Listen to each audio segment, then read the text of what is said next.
June 2nd, 2025, a day after free agency starts for the NHL.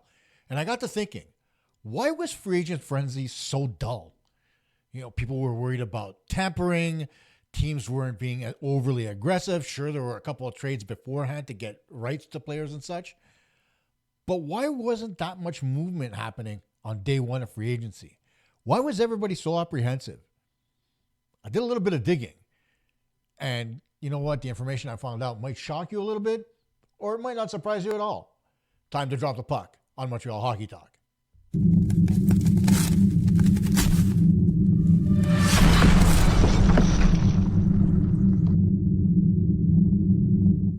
Hasta luego, everybody. Kosta here with another edition of Montreal Hockey Talk. And, it's difficult these days to try to find stuff to talk about. But I made a couple of phone calls today, got some information, which was really cool. And, it had been a while since I reached out to a bunch of my contacts. And there's some information that came my way that was really surprising. Some not so much. But it's definitely something that we needed to talk about. And let's start right away with some of the, news that came out today. And that is, of course, that Raphael Harvey-Pinard is gone. He has been picked up and signed by the Pittsburgh Penguins, so he's going to Crosby land to pursue his hockey career. And what's funny, again, something I told you guys about yesterday, was when Michael Pezzetta was signed yesterday, the Canadiens didn't really put out a graphic. Well, guess what? A few hours after the show was posted online, Michael Pezzetta's goodbye picture. Listen, I don't have a problem with Pezzetta, honestly, but the fact that he went from the Canadiens to the Leafs leads me to think that this guy was desperate to play, because obviously we all hate the Leafs and so does he. But, it's his hockey career. He wants to pursue it, and hopefully he does well. But, getting back to Harvey-Pinard, he was a serviceable player for the Montreal Canadiens, but really didn't have the ability to crack the lineup all that much. I mean, the Canadiens up front, a little bit more stacked than what Harvey-Pinard could bring to the table. And sure, he was, he got injured a couple of times, a couple of seasons ago, and last year he spent most of his time in Laval. But overall, his stay with the Montreal Canadiens wasn't, all that remembering, for lack of a better term. It's not something you said, hey, Harvey-Pinard was a Canadian and he was great. Not so much. He's still trying to find his way in the National Hockey League, and on a team like Pittsburgh, who is jonesing for a little bit more offense and some two-way hockey, I think he's going to fit in really well, and it might be good for his career. So good on him. Congratulations. And, we wish you nothing but the best. And again, Pezzetta, not so much, because you're playing for the Leafs. Now, we can move on really quickly here to one of our two main topics of today's show. And that is, of course, the whole topic of Sidney Crosby and what's happening with Sid the Kid. Is he getting traded out of Pittsburgh? Is he this? Is he that? Let me straighten some stuff out for you. I spoke to a couple of friends that live in Pittsburgh that are close to the Penguins. And there's no truth to the rumor that the Canadiens are calling the Penguins to try to make a trade happen for Sidney Crosby. None. Crosby hasn't even been spoken to about it. It's dead, buried. Martin Lemay on BPM Sport can smoke whatever he wants, or on RDS, on Jazz, I should say, could say what he wants. And all of us can, fantasize about Sidney Crosby coming to Montreal. It's not happening. However, there was something else that did come out, and that's the fact that there were discussions about him possibly going to Colorado. Now, Pittsburgh obviously couldn't get what they wanted out of Colorado in order to make that move, and Crosby would have had to give him the okay anyway on it, right? But at the end of the day, nothing good came out of it. The deal was taken, thrown aside, and now Crosby is staying in Pittsburgh. And, if you look at it as a whole, you have to admit that, hey, him going to Colorado is a hell of a lot more likely than him coming to Montreal. Granted, his dad was drafted by the Canadiens. He grew up being a Canadiens fan, but he and Nathan McKinnon are best friends. And if there's one thing we know about players that are coming close to retirement, there's two things they want to do. They either want to take another run at the Stanley Cup, or they want to finish their careers playing with friends. And that's what the Penguins were trying to do. But that's not really what Sidney wanted either. Sure, if the deal would have been right for the Penguins, maybe it would have happened. But from my understanding and what my sources are telling me, Sidney Crosby signed a 3-year deal with one thing in mind: taking another kick at the can for an Olympic gold medal. Now, there were no guarantees. Obviously, if the CBA didn't get signed and the NHL didn't agree to go back to the Olympics, Crosby wouldn't have had a choice, right? It never would have happened. But the Olympics are coming up, and obviously Sidney Crosby is going to go to the Olympics.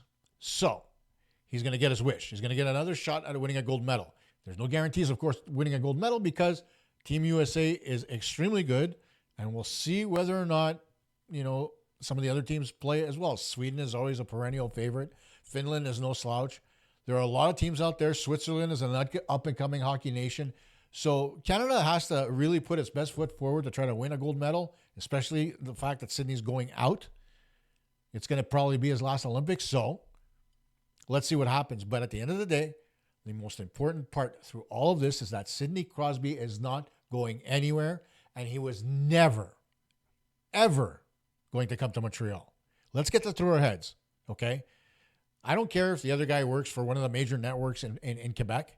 It doesn't matter. What he's thinking and what he's being told about Sidney Crosby, completely wrong. Crosby's not coming to Montreal, and he's not going to Colorado either. He's staying put in Pittsburgh. He's got a 3-year contract. He's going to play in his Olympics, and then he's going to decide whether or not he hangs him up or fulfills the rest of his contract. He may very well want to stick around and play in the World Cup. That's going to come 2 years after the Olympics. So we'll see what happens. Now, one of the other things that happened today is that the Canadiens signed a couple of contracts. Those contracts belong to Sean Farrell, who was qualified right before free agency started, and Marc Gazio, who is a defenseman out of the Nashville Predators organization. And now the scouting report on Gazio is he's a smooth skating, solid puck moving defenseman who has a very rugged style of play. Okay, he's very strong two-way. He can play long minutes, so he can play upwards of 20, 22 minutes a game. He can contribute on the power play, and he's good at blocking shots. Now, the thing about Gazio is he's a left-handed shot. So when you look at the Canadiens on the left-hand side, I really don't think there's a spot for him because if you look at our lineup, you've got Hudson Gooley, Arbor Jacki, and Jane Struble. So Struble still hasn't signed yet, or has he? I can't remember anymore. No, I don't think he has. But, if those are the 4 options on the left side for the Canadiens, then Gazio is probably going to start his season in Laval. And depending on injury, he may come up. But if there's one thing that's good about Gazio is the fact that he can bolster the defense in Laval. Laval just falling short of getting to the Calder Cup final last year. So, that helps with development of players. So he's an important piece to the Canadiens. He comes out of UMass, so he comes from a very good hockey program. And, he's just, he's one of those guys that, the Canadiens pick up as a piece to be able to add to their puzzle. Again, a defenseman. We're not seeing too much as far as forwards are concerned. Everybody's still talking about their second-line center, and, okay, second-line center. Earlier today, during the Sick podcast, the eye test with Pierre Maguire and Jimmy Murphy, I threw the question out that maybe the Canadiens should take a look at Evgeny Kuznetsov, and Maguire just shot that down right away because Kuznetsov isn't much of a two-way player. But I thought perhaps because of his familiarity playing with Ivan Demidov, maybe, just maybe, the Canadiens could have used him for maybe a year or two, or at least put him on a PTO. But Maguire said no. His best years are behind him. Forget it. He's not going to be anything in the National Hockey League. So there's that. And then I got to thinking and looking at the free agent list and who else would possibly fit in Montreal. And one name stood out. It's not much as far as a name, but he is a noted Habs killer. And that's Edmonton Oiler Jeff Skinner. His contract expired at the end of the season, despite the fact that they went to the Stanley Cup final. And so would you grab Skinner for a year, maybe 2? He's 33 years old. You sign him to a couple of years, maybe $2.5 million per season, and see what he can bring to the table. He's got speed. We know he can finish. And he's pretty good in his own zone. So, it's a possibility. In the comments, let me know what you think. It's just an idea. I'm just throwing it out there. I'm not convinced of it, But I was thinking, with all the other options, with Pius Suter now signed and all the other options gone, what are we going to do? Is Skinner not really the best option for the Canadians at center for 2C, or from free agency, I'm saying? Or is there a deal to be made, and are they going to move Mike Matheson? Obviously, with the 4 defensemen I named before, there's not much room for Matheson on the blue line at this point, is there? Especially on the left side. So we'll see what happens with that. But tell me what you think about Skinner possibly being a Hab. I wouldn't mind it. A couple of years, not much of a gamble. We'll see how it goes. Now, for those of you that watched Free Agent Frenzy yesterday and spent 5 hours in front of the television, or 6 as it were, because TSN starts an hour earlier than Sportsnet, it was a really lackluster day. And I think the biggest surprise of the day was Bob McKenzie announcing his retirement. And so the day started off right away with everybody tempering everybody's expectations. Oh, there's been word of tampering. Don't expect too many signings being announced at noon. They're probably going to go till 1 o'clock. Blah, blah, blah, blah, blah. And what happened? Not very much. There was just over, I think, 60 signings on day one. A far cry from the 157 the season before. And so you have to sit there and say to yourself, why in the world are teams not trying to pick up players? There are a couple of things that I found out today that kind of made sense, and I'm going to throw it out there for you guys to think about. One of them is something that Darren Dreger said and got corroborated by my friends in Pittsburgh, and that is that players are starting to shift in the way they think. A lot of players, especially guys that are in their late 20s to early 30s when they hit free agency, there's one thing they all have in common. Most of them are starting young families. So their focus isn't necessarily on, getting the big money, although that does help. Their focus is more towards longevity and term. You look at a guy like Janot, who signed 5 years at, $3.4 million with the Bruins. He got money, but the term, you look at it and you think to yourself, what the hell is this? 5 years. Normally we see 2, 3, 4, maybe max, maybe 7. We never see 5. So it was a strange number, and it kind of got everybody thinking, like, what's the thinking here? And so everybody's starting to think that, free agency is starting to shift in a different direction other than money. But there's another focus point that a lot of people haven't thought about. And when you think about it and you look at this next graphic, it kind of brings it forward for you. And if you look at the graphic that I put on the screen, these are the top 6 forwards on the Stanley Cup champion Florida Panthers. And other than Barkov and Tkachuk, all the other guys have kind of taken a hometown discount. When you look at Bennett at $8 million, Verhaeghe at $7 million, and Marchand at $5.25. I mean, they've all managed to stay within the salary cap. They've all managed to stay, for the same amount of time. They'll all be UFA at the same time. So they've got another 3 to 4 year window to possibly win a bunch of cups. And this team is good enough to do it. So the question is, are people not looking at this and saying, hey, if Bill Zito can pull this off, why can't we?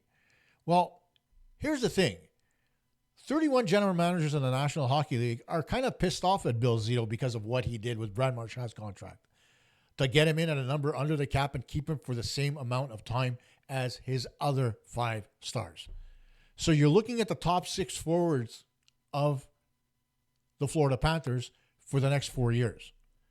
And so, there's the other thing too that people don't think about, and that is, why is it so enticing? Florida's Florida, right? Okay, it's sunny, it's great, whatever. The thing about Florida, though, is that, especially for the Panthers and for the Tampa Bay Lightning to a certain extent, because they've been able to keep players for long periods of time as well. You look at those two teams, and what do they have in common? 2 nice guys behind the bench. Very good coaches, but nice people. Paul Maurice and John Cooper.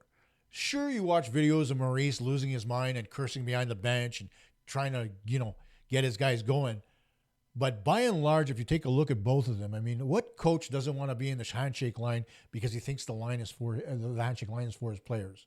And we all know what kind of a nice guy John Cooper is from everything everybody's told us, including Habs coach Marty St. Louis. I mean, why wouldn't you want to go to these teams? So what happens? You know, Brad Marchand leaves Boston after all those years, feels underappreciated, goes, wins a cup in Florida, and then gets offered a deal to stay in Florida long term. What's he going to say? No? Brad Marchand's a lot of things, but he's not an idiot. Neither are any of these players on the list. So, you know, Florida is set for the next 4 years. They're not going to have to worry about anything short of there being a major injury to any one of those 6 guys. But the other GMs in the league are like, Bill, what are you doing? And then you ask yourself the question about the contract that Jake Allen signed for at $1.8 million a season. What? Who signs for term at 1.8 with the experience that Jake Allen has? I don't see a lot of backup goaltenders with his acumen getting less than $3 million a season. But lo and behold, he takes the hometown discount. Why? Because he likes New Jersey. Whoa, wait a minute. The thought process has changed completely when it comes to the players now. And of course, given the fact that the escrow payments are no longer there in the CBA and they'll be getting more money in their pockets, well, maybe they can take a little bit less so they compensate for the escrow. Oh, there's another thing. So you have to ask yourself, is the system really broken or is it shifting? To me, I think it's a complete shift because you're changing the date that players can file for be UFAs, file for free agency, but can be UFAs, right? Players are coming into the league a little bit later, and this especially now that, you know, you're going to see a few CHL players go to the NCAA before they go to the NHL. That's also going to be happening, so they'll be coming into the league a little bit later. So that's why contracts have come down one season to be able to accommodate that. So you ask yourself, where did the NHL go wrong? I don't think they have. And I don't think free agency is broken. I think it shifted towards more important focuses for the players. The players being a lot less selfish about what they want for themselves and thinking about their families and what's beneficial for everybody. And that comes back to what I was talking about with Sidney Crosby.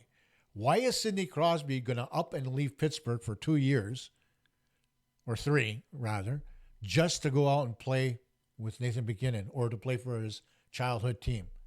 He's not. And at the end of the day, I've also heard that when Crosby retires, he may very well be given shares in the Pittsburgh Penguins. So there's so much there for him to lose. Why would he leave? And so that's another decision that's, you know, it's not selfish. He's thinking about his family and his long-term future. Well, it's the same thing for these guys that are signing these contracts. You know, whether in Dvorak's case, he's looking to cash out because he knows he's been injured quite a bit and his shelf life is going to be limited. So he gets a raise. You know, you take a look at Yoel Armia at $2.5 million. He's taking a pay cut for 2 years, but, you know, he's happy with what he got from the LA Kings. So it's all about what the players want for themselves. Of course, Armia is older. Dvorak's, 29 years old. So he's a little bit older as well. Those are just things that happen. So ask yourself. The system's not broken. The players are changing. They're being brought up differently. Different focus, different mindset. And so now it's not so much about the money anymore. It's more about the term. And we've heard that over the last couple of years where, players are looking for term rather than cash. I mean, think about when PK Subban was in discussions or negotiations with the Canadiens to sign his long-term deal. Again, I say it, long-term. That's what he wanted. He wanted term. It wasn't about the money. He just started to push for the money after they started pussing him around. And so what did they do? They gave him a max contract, and then the next year they traded him over to Nashville. But, when you piss off somebody, they're going to ask for things they don't really want. PK wanted to stay in Montreal long-term. They didn't want to give that to him. Why? We know there's all kinds of stories out there about PK in public. Some may be true, some may not. But at the end of the day, he wanted term, not necessarily the money. At the end, he got both. but he also ended up not staying where he wanted to be. So there's a fine line between greedy players and players that want to be part of something. You look at the guys in Montreal, another fine example. Suzuki, Caulfield, Slavkovsky, all these guys that are signing with Montreal, they're taking less than $8 million each, and they've been signing for 8 years now. Of course, the limit's going to be 7, but at the end of the day, they're all focused on one thing, and that is seeing this rebuild through till its end and trying to win here in Montreal because they love the city and they love playing in front of you, the Montreal Canadiens fans. So yeah, the market shifted. It won't be a frenzy anymore. Sure, free agency is going to be there. You're going to get a few signings. There was no tampering, so I think that was a load of crap. But at the end of the day, players are going to want what players want. Term. Not about dineros. More about length. And so free agency is not broken. It's just shifted in a different direction because the players are more mature when they're getting to their UFA years. It's as simple as that. So, just to give you guys a little bit of news, I'm going to go back to doing shows once a week because obviously in the summer, it's kind of quiet and finding things day to day, tough to do. But I will say this, if news does come out about anything, you can count on me to jump online and get it to you as quickly as I can. Bye for now, everyone, and go Habs go.